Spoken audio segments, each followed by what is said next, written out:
Welcome back to another vendor video. We're going to start in the Scholarium. Impress your friend. Alright, this week he has Bound Affix Script Brittle. Adds Brittle, a debuff increasing critical damage taken. Bound Affix Script Heroism. Adds Heroism, a buff increasing ultimate generation. Bound Focus Script Knockback. Adds a knockback. And Bound Signature Script Gladiator's Tenacity. Adds damage reduction. Okay, we're going to head over to Imperial City next. Alright, we've made our way to Imperial Sewers. Let's see what the Telvar Merchant has for us today. First up, we have Alikir treasure maps. Obviously, these are not worth 6,000 Telvar, but if you're curious, Alikir brings us Order of Diagna, Robes of the Withered Hand, and Sword Singer, as well as a chance for leads for the Ancestral Orc, gloves, or swords. Next up, scripts, we have Bound Affix Script Courage, adds Courage, a buff increasing weapon and spell damage. Bound Focus Script Dispel, adds a Dispel. Bound Signature Script Crusader's Defiance, adds removal of debilitating effects. Our first set of jewelry is Farstrider, Amulet, and Ring. Next we have Fragment of Hersine. This is one of 5 pieces of the Roar Verdant Green skill style. The Fragment of Hersine comes from the Craglorn Delve, Hersine's Haunt. Next we have our leads. We have Alessian Sacramental Oil. This is part of Belharza's band. This one drops off the World Boss Tribute's Folly in the Gold Coast. And then next we have Dovra Sabaton Guards. Obviously this is for Dovra Sabaton's Mythic. And this one is for Lair of Marsalak off the final boss. I don't know about you, but I am happy to skip that one. And next up, we have more jewelry, necklace, and Ring of Fury. Time to head to Infinite Archive. All right, we're in Infinite Archive. Let's see what Filer Ul has. I had to use magic to carry it. First up, I'm kind of excited about this. We have Telvanni Peninsula treasure maps. Telvanni Peninsula brings us Adamant Lurker, Kimono Tong, and Vivek's Duality, but also there are tons of leads that drop from Telvanni Peninsula treasure maps. I don't have them all yet, at least not Codex completed, so I might buy a few of these this week. Are they worth 2,000 archival fortunes versus what they sell for in traders? I'm not sure. Let's take a peek and see what they're worth. I'm looking right now on PCNA. I'm seeing everything from 200 gold to 45,000 gold. So up to you. I don't think this is horrible. Okay, our first book is Archmagister Maven's Ascension. I do love this book. It's a nice open book with lots of writing in it. This one drops in Infinite Archive, but remember you do need to know the eidetic memory, which also comes from Infinite Archive. And you'll need to know that whether you find the book or buy it here. Next is Big-Eared Ginger Kitten Sleeping Basket. This is one of 7 pieces that drop out of Carnwaste and Public Dungeon in Somerset for the Big-Eared Ginger Kitten pet. Are they worth 3,000 archival fortunes? Probably not. I think the pieces only run 1,000 to 2,000 on PCNA, and they drop relatively easily.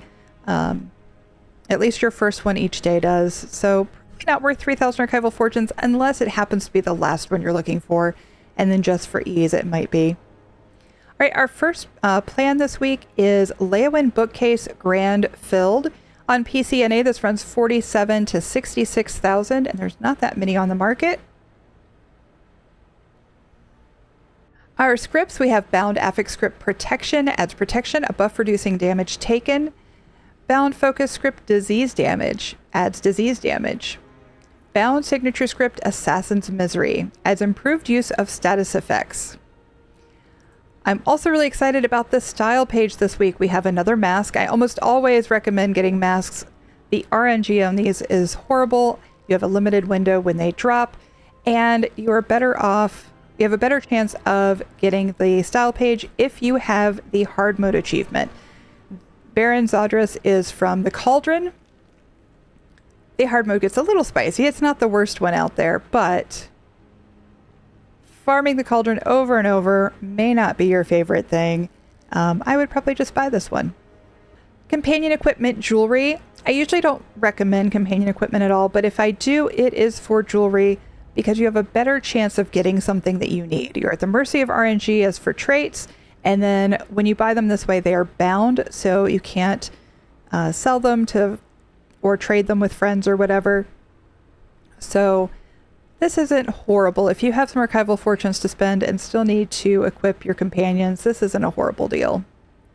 All right, our next plan is Redguard Brazier Enchanted. This runs 35 to 45k on PCNA. Again, there's not a ton of listings, and it is quite fancy.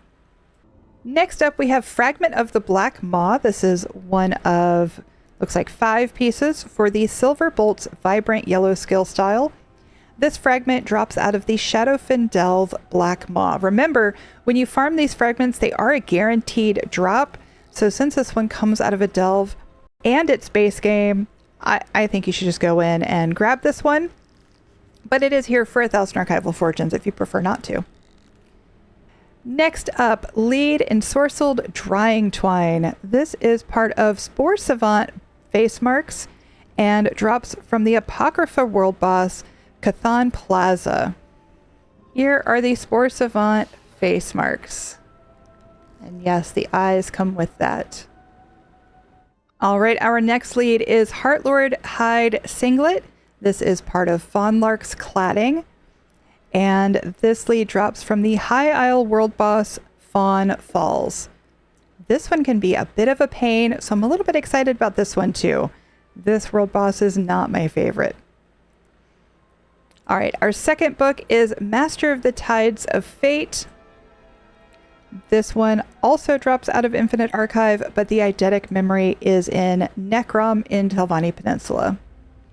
Our third plan is Pattern Elsewhere Carpet Blossoms on Blue. This one runs 28 to 40k on PCNA. And there aren't a ton of furnishings in the game that give us really vibrant color. And this is one of them, so I think it's worth having for sure. And finally, we have Unreliable Archive Map. Consume 20 Unreliable Archive Maps to unlock the Peer into the Mirror Maze achievement and the Shattered Mirror Maze face marks. Here are the Shattered Mirror Maze face marks. Remember, these are a guaranteed drop eventually. As you do your dailies in Infinite Archive, they do drop in a particular order. I believe these are one of the last that drop, but they also drop randomly throughout the Infinite Archive, usually from like the Portals to the Unknown chests or the Scamps. But I would just wait until you get them all from the dailies. 3,000 archival fortunes when you need 20 of them is really, really steep. All right, looks like that's it. Let's run some Infinite Archive and see what gear is dropping. Because remember, every Tuesday, these 3 vendors change what they carry, but also the gear that drops in Infinite Archive changes. So let's see what that is this week. We just finished running a couple arcs of Infinite Archive, and it looks like this week we have gear dropping from Stonefalls. That includes Shadow of the Red Mountain, Shock Exoskeleton, and Silks of the Sun.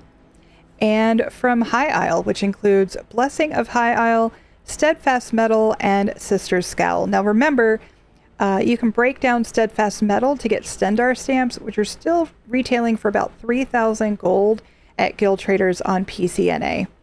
All right, that's going to do it for this week. We'll see you in the next one.